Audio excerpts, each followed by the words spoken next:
اللهم صل على سيدنا محمد وعلى آل سيدنا محمد وبارك وسلم۔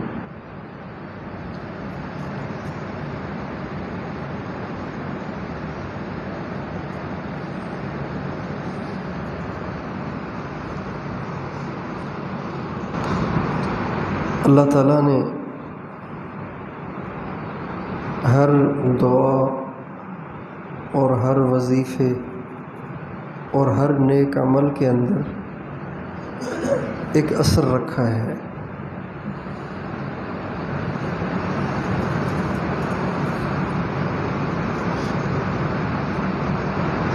قرآن کی تلاوت کا اثر الگ ہے، استغفار کا اثر الگ ہے، درود شریف کا اثر الگ ہے۔ درود پاک اتنا لذیذ عمل ہے، اتنا میٹھا عمل ہے، اتنا مؤثر عمل ہے کہ اگر ہمیں اس کا اندازہ ہو جائے تو ہم بس درود ہی پڑھتے رہیں۔ انسان جتنے وظیفے پڑھتا ہے نا، جتنے ذکر کرتا ہے، جتنے وظیفے پڑھتا ہے، ان کی قبولیت یقینی نہیں ہے۔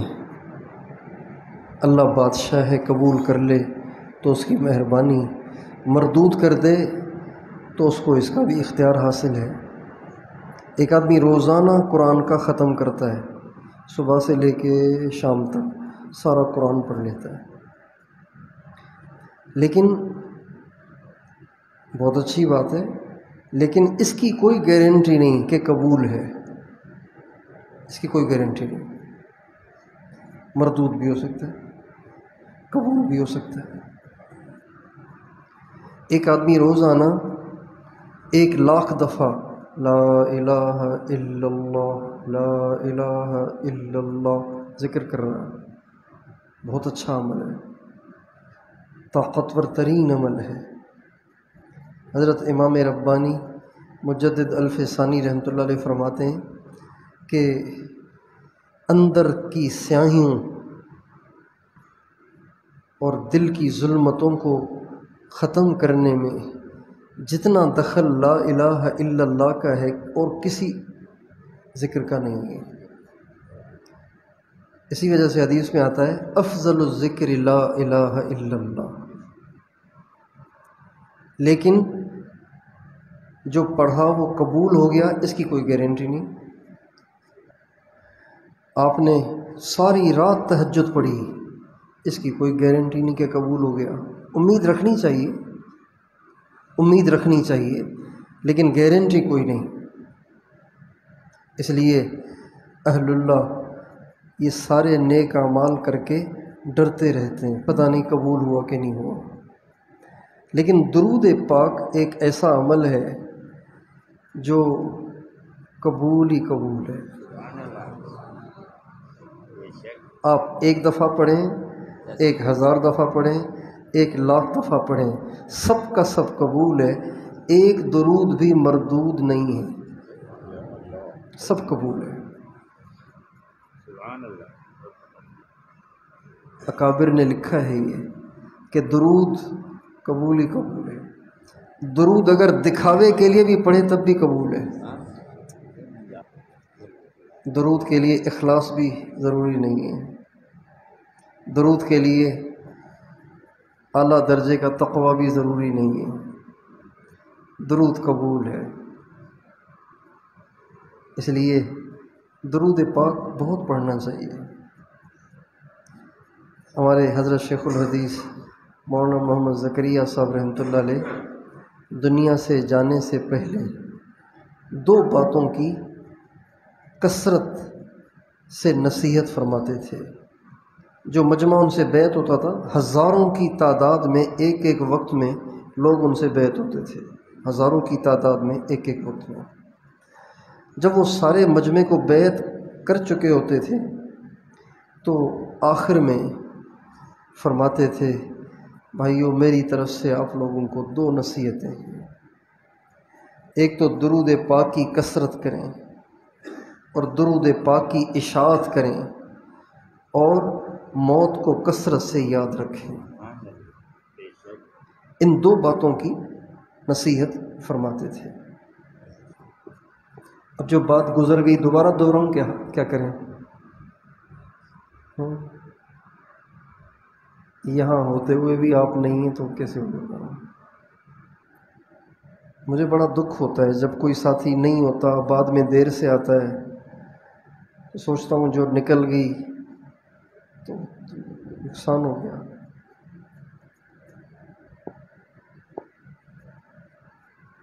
جتنے بھی نیک اعمال ہیں، جتنے بھی نیک اعمال ہیں، چاہے وہ ذکر ہو، تلاوت ہو، تبلیغ ہو، جہاد ہو،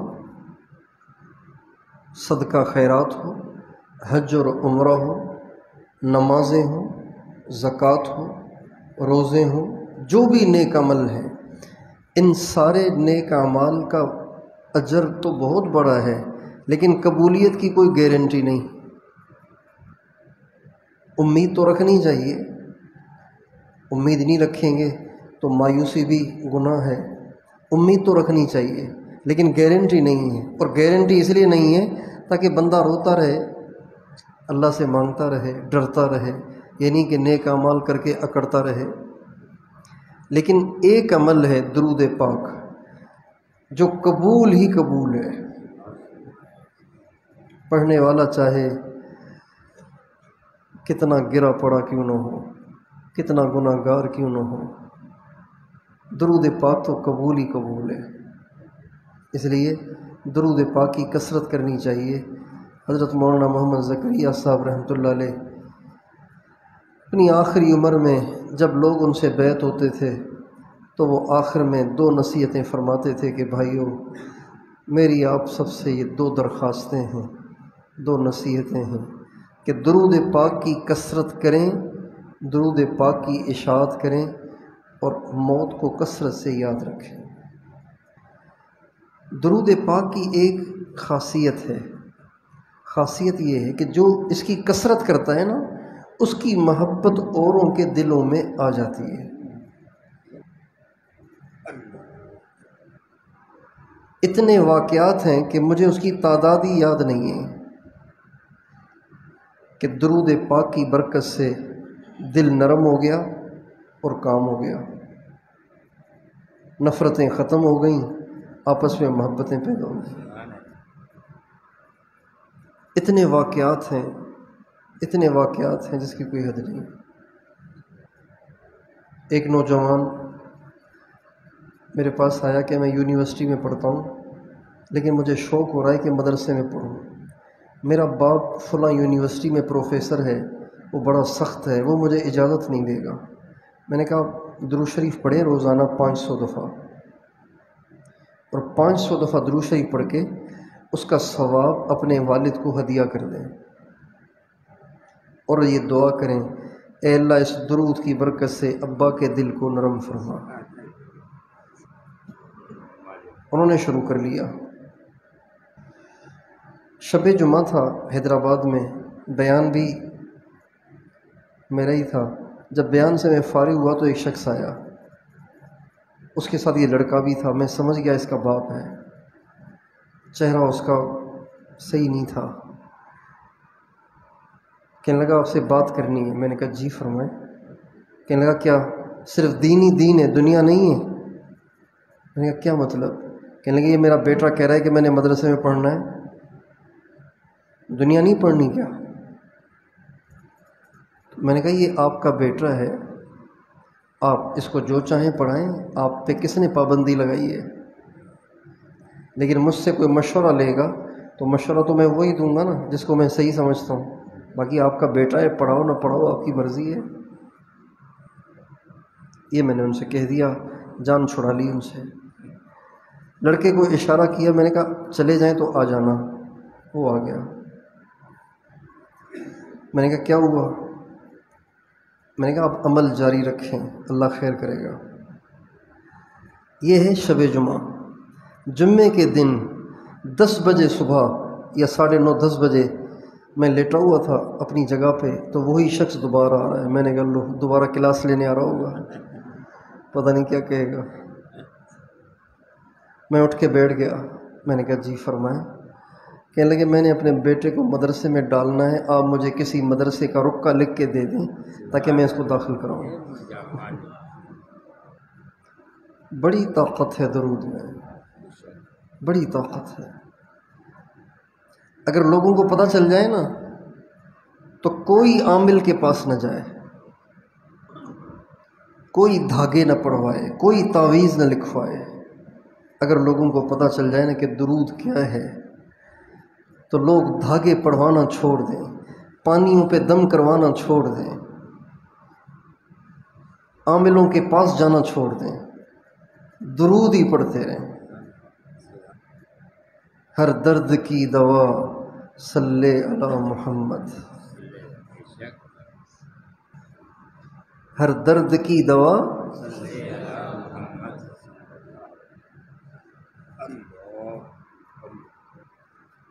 مقروض ہو گئے ہو، محتاج ہو گئے ہو، صلی علی محمد. گھر میں سکون نہیں ہے، اولاد بھی نہیں ہے، صلی علی محمد. آپ بے اولاد ہیں، درود پڑھیں. گھر میں سکون نہیں ہے، درود پڑھیں. اللہ. ایک شخص نہیں، حضرت ابی بن کعب رضی اللہ تعالیٰ عنہ نے ہمارے نبی سے عرض کی یا رسول اللہ میں نے ایک وقت مقرر کیا ہے وظیفے پڑھنے کے لیے، کچھ تلاوت، کچھ ذکر، کچھ یہ کچھ وہ، دعاؤں کے لیے، اوراد اور وظائف کے لیے میں نے ایک وقت مقرر کیا ہے. تو اب اس میں نے یہ سوچا ہے کہ میں اس کا جو چوتھائی حصہ ہے نا اس میں درود پڑھوں، باقی دوسرے اعمال کروں.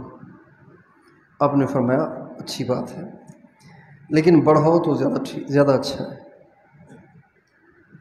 کہا جی پھر آدھا درود پڑھ لوں، آدھا دوسرے اعمال. فرمایا بہت اچھا لیکن بڑھاؤ تو اور اچھا. کہا جی ایسے کر لیتا ہوں، 2/3 درود، صرف 1/3 باقی اعمال. آپ نے فرمایا بہت اچھا لیکن بڑھاؤ تو اور اچھا.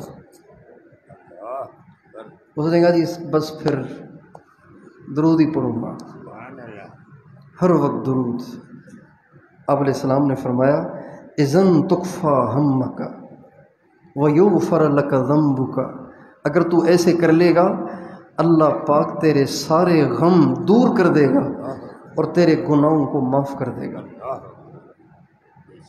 کتنی بڑی دولت ہے دنیا میں. ایک شخص ہمارے نبی کے پاس لایا گیا، گرفتار کر کے لایا گیا. لوگوں نے کہا جی چور ہے، اونٹنی چورائی ہے اس نے اونٹنی چورائی ہے. 2 آدمی نے گواہی دے دی، بات ختم ہو گئی.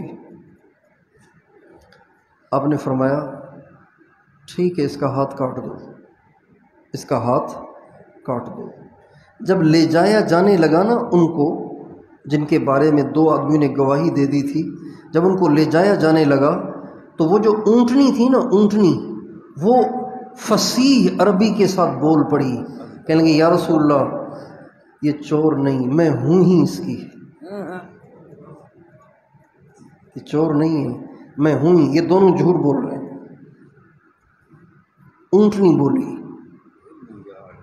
آپ نے اسے بلایا، فرمایا جب میں نے تیرے لیے ہاتھ کاٹنے کا فیصلہ کیا اور تو جانے لگا تو تیرے ہونٹ ہل رہے تھے، تو کیا پڑھ رہا تھا؟ کہا جی آپ پہ درود پڑھ رہا تھا.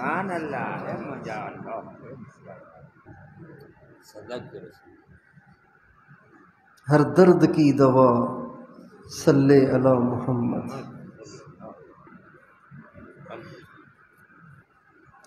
بہت سے گھر ایسے ہوتے ہیں جن گھر میں سارے ہی چڑچڑے ہوتے ہیں. بہت سے گھر ایسے ہوتے ہیں سارے ہی چڑچڑے. خاوند بھی مرچوں کی بوری پہ بیٹھا ہوتا ہے، بیوی بھی مرچوں کی بوری پہ بیٹھی ہوتی ہے، بچے بھی مرچوں کی بوری پہ بیٹھے ہوتے ہیں. مرچوں کی بوری کا مطلب یہ ہے کہ چڑچڑے ہوتے ہیں، غصے والے ہوتے ہیں، سارے ہی جلالی ہوتے ہیں. اس گھر میں عجیب ہی کنڈیشن ہوتی ہے، یعنی گھر میں آنے کو دل ہی نہیں کرتا آدمی کا. اور یہ بہت گھروں میں آج کل بہت گھروں میں یہ، اس لیے پہلے لوگ سکون کے لیے گھر جاتے تھے، اب سکون کے لیے گھر سے باہر جاتے ہیں. ہوٹل پہ جا کے کھانا کھاتے ہیں، ذرا کچھ سکون ہو، بیوی نے تو پاگل کر دیا ہے.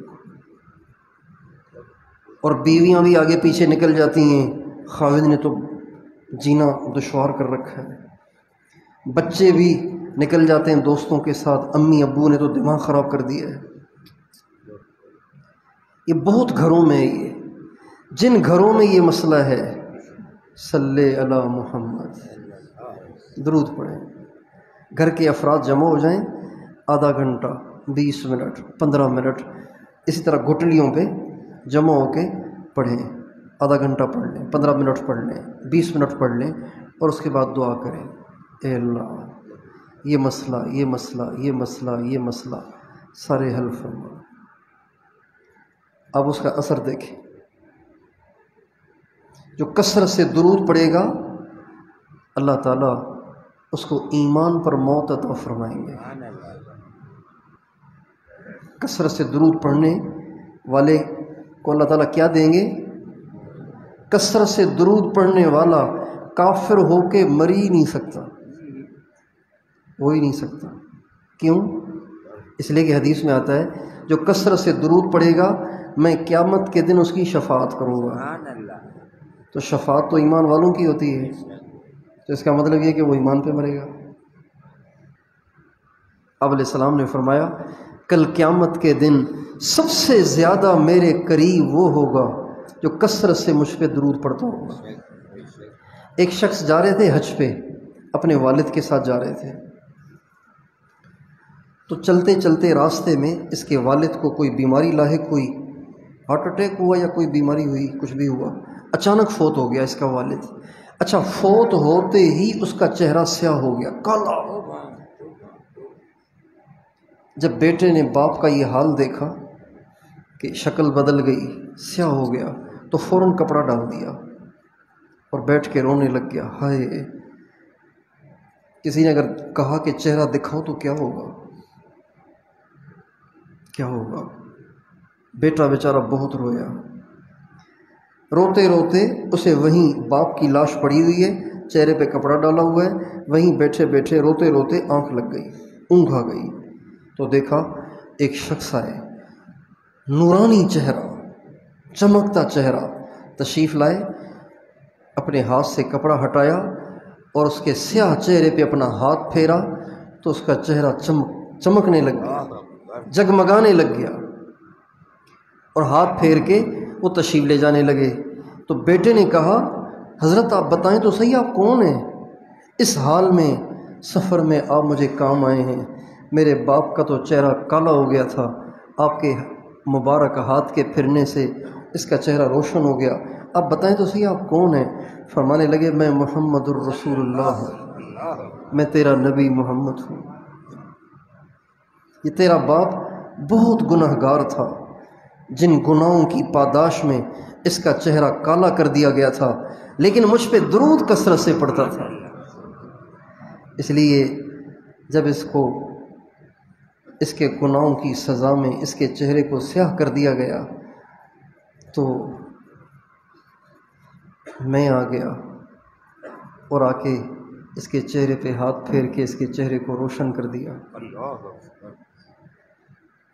بہت پڑھنا چاہیے درود، پڑھیں گے انشاءاللہ. یہ جو عمل رکھا ہے نا ہم نے عشاء کے بعد، یہ صرف اس لیے رکھا ہے تاکہ مزاج میں آپ اس کو لے کر جائیں اور جا کے گھر میں یہ شروع کریں.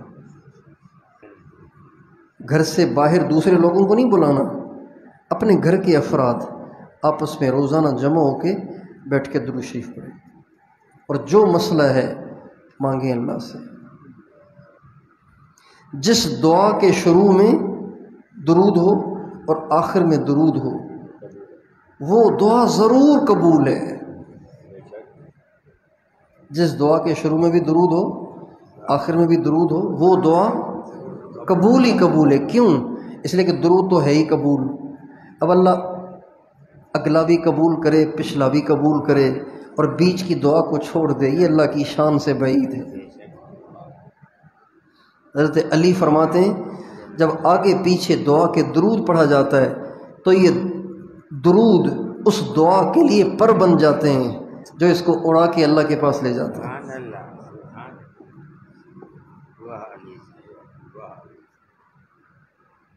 بے سکونی ہے، درود پڑھیں۔ نیند نہیں آ رہی، درود پڑھیں۔ بعض لوگوں کو نیند نہیں آتی، پھر وہ گولی کھاتے ہیں نیند کی۔ میں نے سال ہا سال نیند کے لیے گولیاں کھائی ہیں، سال ہا سال، برس ہا برس گولی کھائی ہے نیند کے لیے۔ پہلے نہیں کھاتا تھا تو ڈاکٹر نے کہا کہ آپ کے لیے کھانا ضروری ہے ورنہ آپ کو یہ نقصان ہو جائے گا، یہ نقصان ہو جائے گا، یہ نقصان، چونکہ نیند آتی نہیں تھی۔ میں نے گولیاں کھائیں۔ اللہ، ایک دفعہ یہ عمل ملا کہ سر پہ ہاتھ رکھ کے، رات کو نیند نہ آئے تو سر پہ ہاتھ رکھ کے یہ آیت پڑھیں، ان اللہ وملائکتہ یصلون علی النبی یا ایھا الذین آمنوا صلوا علیہ وسلموا تسلیما۔ یہ پڑھ کر درود شریف پڑھ لیں، 1 دفعہ، 3 دفعہ، 5 دفعہ درود شریف پڑھ لیں اور سر پہ ہاتھ پھیر لیں۔ یقین جانیے ایسے جیسے آپ نے گولی کھا لی۔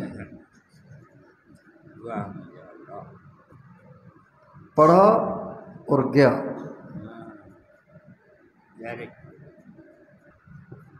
گھٹی میں ڈال دیں درود، اللہم صلی علی سیدنا محمد وعلی آل سیدنا محمد وبارک وسلم بعدد کل داء و دواء۔ یہ درود ہے 313 دفعہ پانی پر پڑھ کر دم کر کے کسی کو پلا دیں، کینسر بھی اللہ ٹھیک کر دیں گے، گردے فیل ہیں اللہ ٹھیک کر دیں گے، لا علاج مرضوں کے لیے، بزرگوں کا بتایا ہوا ہے۔ درود پڑھیں، اور جیسے دوپہر کو عرض کیا تھا کم از کم 100 دفعہ صبح شام تو بیٹھ کے پڑھیں، کم از کم 100 دفعہ تو صبح شام بیٹھ کے پڑھیں۔ کس تصور سے؟ سنہری جالیوں کے تصور سے، باب جبریل کے تصور سے، باب جبریل کی طرف ہمارے نبی کے قدم شریف ہیں، جو وہاں گئے ہوں گے ان کے لیے قدمین شریفین کا تصور بنانا آسان ہے، جو نہیں گئے تو ان کے لیے ایک سنہری جالیاں تو انہوں نے دیکھی ہی ہیں تصویروں میں، ان جالیوں کو تصور میں لیے درود پاک پڑھیں۔ درود پاک کی کثرت سے عام طور پر اللہ تعالی حضور اکرم صلی اللہ علیہ وسلم کی زیارت بھی نصیب فرماتے ہیں، درود پاک کی کثرت کی برکت سے۔ ہمارا ایک طالب علم روزانہ 4000 دفعہ درود پڑھتا تھا اور دن میں کئی دفعہ آپ علیہ السلام کا دیدار کرتا تھا، دن میں کئی دفعہ، دوپہر کو سویا تو بھی، رات کو سویا تو بھی، 4000 دفعہ روزانہ۔ ہمارے بابو جی عبداللہ صاحب میر پرخاص کے بزرگ تھے، روزانہ 24000 درود پڑھتے تھے۔ کتنی دفعہ روزانہ؟ 24000 مرتبہ۔ ہمارے حضرت مولانا طلحہ صاحب تھے، روزانہ 40000 مرتبہ درود پڑھتے تھے۔ کم از کم 1000 تو پڑھنا چاہیے، 1000 دفعہ اگر چھوٹا سا درود شریف پڑھیں، صرف صلی اللہ علیہ سیدنا محمد و آلہ وسلم، یا صلی اللہ علی حبیبہ سیدنا محمد و آلہ وسلم، تو اس کو پڑھنے میں 20-25 منٹ لگتے ہیں 1000 دفعہ پڑھنے میں۔ اتنا 1000 تو پڑھنا چاہیے، بڑے فائدے ہیں اس کے، بڑے فائدے ہیں اس کے۔ بڑے فائدے ہیں اس کے، دنیا میں بھی آخرت میں بھی۔ ایک بزرگ تھے محدث امام دارمی رحمۃ اللہ علیہ، ان کا انتقال ہو گیا۔ کسی نے خواب میں دیکھا کہ حضرت کیا ہوا؟ کہ بخشش ہو گئی۔ کہ کوئی عمل بتا دیں تاکہ ہمارے لیے بھی آسانی ہو۔ کہ 1000 رکعت روزانہ پڑھو۔ کہ مشکل ہے، 1000 رکعت مشکل کام ہے۔ اچھا، ان کا 1000 رکعت پڑھو اور ہر رکعت میں نہیں 1000 دفعہ پڑھو، 1000 رکعت پڑھو۔ ان کا مشکل ہے۔ اس طرح اور بھی 2 عمل بتائے اور دونوں مشکل ترین ہو ہی نہیں سکتے۔ شاید ایک عمل یہ بتایا سارا دن روزہ ساری رات تہجد، کا مشکل ہے۔ کا 1000 رکعت پڑھو، ہر رکعت کے اندر سورہ اخلاص 1000 دفعہ پڑھو۔ کا کیسے ہوگا؟ کیا کہہ رہے ہیں آپ؟ کیسے ہوگا؟ کا یہ نہیں کر سکتے تو 1000 دفعہ درود روزانہ پڑھو۔ حدیث میں آتا ہے جو 1000 دفعہ روزانہ درود پاک پڑھے گا لم یمت، نہیں مرے گا، حتی یرا مقعدہ من الجنہ، جب تک کہ جنت میں اپنا ٹھکانہ نہ دیکھ لے، تب تک نہیں مرے گا۔ انشاءاللہ